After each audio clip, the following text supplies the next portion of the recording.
defense, guys. We didn't see any of the pace for the Pacers, particularly in that fourth quarter. We didn't see all the movement that we've seen up to that point in the series. Wally, had the Knicks slow them down. Well, we didn't see Pascal Siakam shooting over guys that are a foot shorter than him either. The Knicks tightened up their defense. They did a great job. I think they did a great job in those pick and rolls of Bridges picked up Halliburton further out. Pick him up a little bit, 94 feet. Yep. Make him turn twice in the backcourt. I know it uses a lot of energy for Bridges, but that's what they do to Brunson.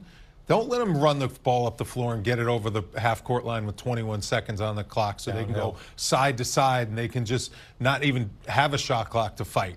Make them work to get into their offense. I think that's what the Knicks did. As a result, they pressed a little bit. They missed some makeable shots. But the Knicks closeouts, the Knicks efforts with Mitchell Robinson out there kind of just, playing center field, they're a different defensive team. Biggest number here that I'm looking at is 5 for 25 from 3 for the Pacers. The three-point shot is they don't take a ton, but it's still a big part of their offense. And when you take it away, 41% for the playoffs. And the three-point ball was all about game one. I mean, that was a big, huge part. But 5 for 25 means your 20%. Three-point defense was where it needed to be. As you said, picking up point of attack is always important. Point of attack, keeping them from going downhill, and then those drive and spray outs, which you see a lot of to open shooters, you limit that when you slow them down. So again, this is a credit to the defense and the 5-man unit that Tom Thibodeau found somehow, some way that got it clicking in that second half. Jalen Brunson off night, foul trouble, only 6 out of 18, 23 points for him. 10 for the line. Right. Monica McNutt now joins us from Indianapolis, helped call the game on the radio on ESPN New York. Monica, how about that for a gutsy win on the road? Now, Knicks, by the way, 6-1 on the road in these playoffs. That is also the first clutch time loss for the Pacers. Guys, I'm exhausted. That was a lot. I ran into some fans coming down from my radio position, and I'm like, can you just give me a hug? Because I just, got to let this out. As much as Karl-Anthony Towns will be the highlight, or the headline, I should say, from the fourth quarter, and absolutely correct. I think you look at this box score and you see Delon Wright, Landry Shamet, plus 10 minutes, Deuce McBride. I thought the effort that you got out of a unit that we don't see often on the defensive side of the basketball is what set you up to be able to pull off this win, and that should not go unmentioned.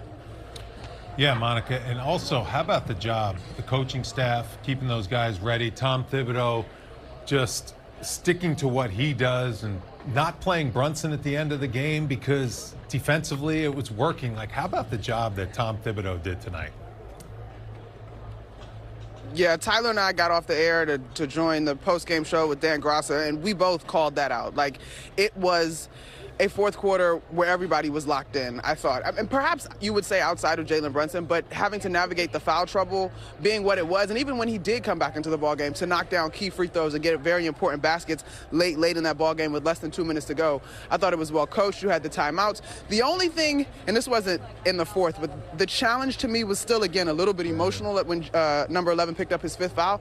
But other than that, I thought everybody had their minds locked in on the game plan and went out and were able to execute at a very high level. And then, guys, to me, as much as we talked about starting lineups, and don't get me wrong, I think the switch to Mitchell Robinson was effective. But for Josh Hart, again, to be in the closing lineup, for rebound 9 and rebound 10 to be secured for him when this game was hanging in the balance, and then go to the free throw line and hit big-time free throws, still, whether he starts or comes off the bench, still a dude that correlates to the heart of this team. All right, Monica, you took away what I was going to talk to you about, which is Josh Hart. First and foremost, watch that challenge back. That should have been a foul. But I was going to mention to you that Josh Hart, it's not about how you start, it's how you finish. So he sacrificed. He's the one who talked about sacrifice. He's the one that came off the bench. But he did play the entire fourth quarter. He got some of the biggest rebounds of the game. It's emblematic, really, of how much he means to this team. Without question, huh? I mean, I told you guys, I think in the pregame, he was asked about the switch, and he's like, look, whatever we need. And I think he brings that mindset into the game. The other thing that I will add, as heartbreaking as games 1 and 2 were, I think as a collective, we've talked about the players, but I think as a collective, and you saw it here tonight, including the coaching staff, the Knicks relished the opportunity to learn from previous missteps.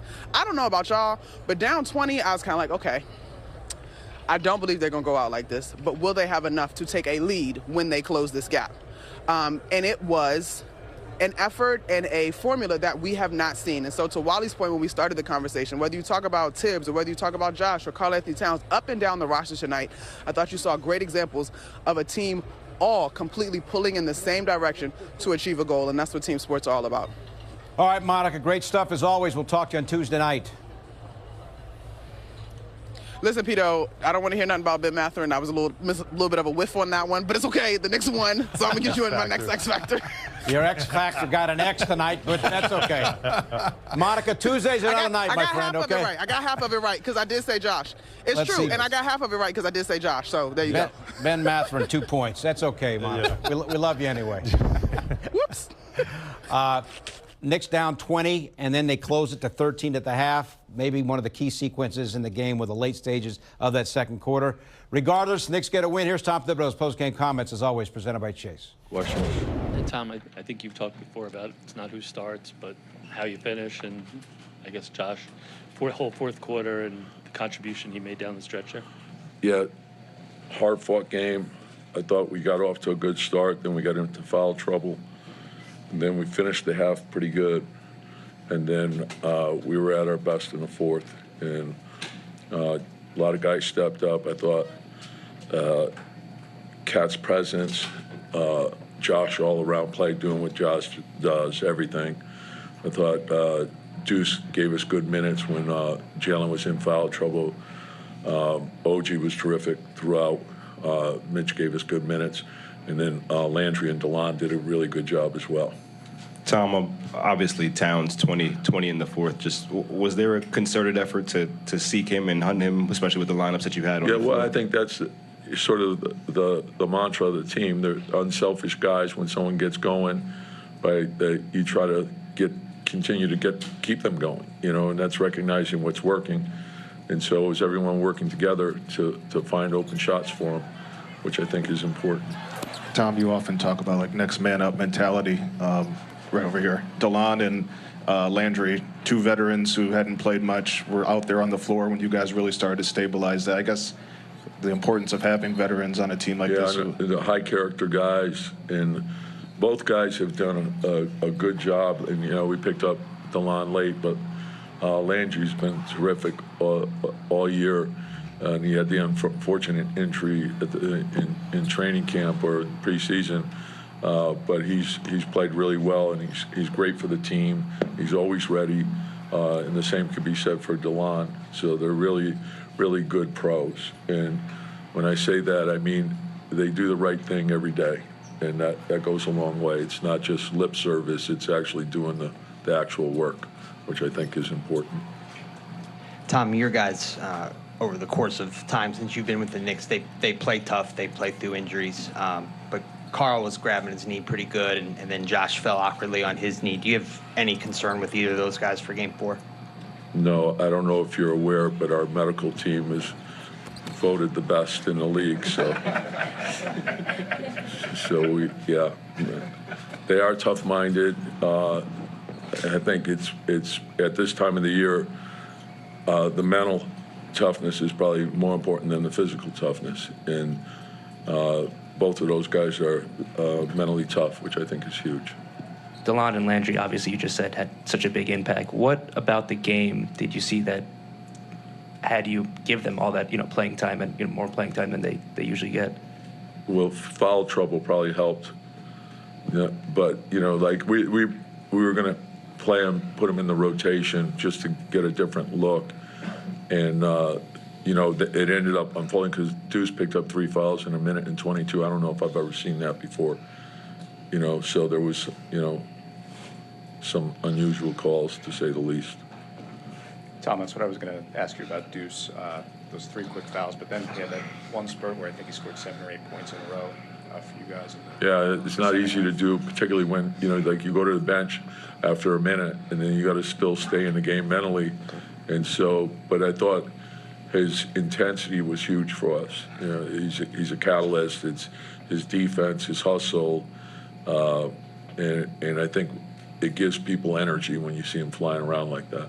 Tom, it's now 3 wins when you've been down by 20 in the playoffs. Can you kind of put into words what that's like as someone who's been around this game for a long time? Yeah, and I think it's, sort of in playoff basketball, I know you guys roll your eyes when I say no lead is safe, but no lead is safe because I think with the 3-point shot, people make up ground quickly, pace of the game, make up ground quickly. So you see comebacks all the time, and if you let up just a little bit, that's what happens. And so you got to win games different ways. Obviously, you prefer to play from a lead, but if whatever it is that you have to do, that's what you have to do to get the win in the end. And going into the game, we talked about you don't play the series, you play the game. Just focus in on what it takes to win tonight's game. That's all we're thinking about. Hey, Tom, the lineup change. What can you kind of take us through? What went into that decision? We could. You could, but we won't. You did though. You did actually. You actually did it. So what went behind actually doing it? Yeah, and again the same thing. And I said this to you guys earlier. It really didn't impact either guy from a minute standpoint. So to me, when Mitch was coming off the bench, he's a starter coming off the bench. When Josh comes off the bench, he's a starter coming off the bench. Their minutes are going to be the same, and both guys mix and match. They both guys are comfortable with both units. And the thing that I love about Josh is the unselfishness. He's one you're concerned because you're not only impacting him, but you're impacting other guys in the starting lineup. So you got to make sure that that's all good, and then you're also impacting the second unit in a different way. So then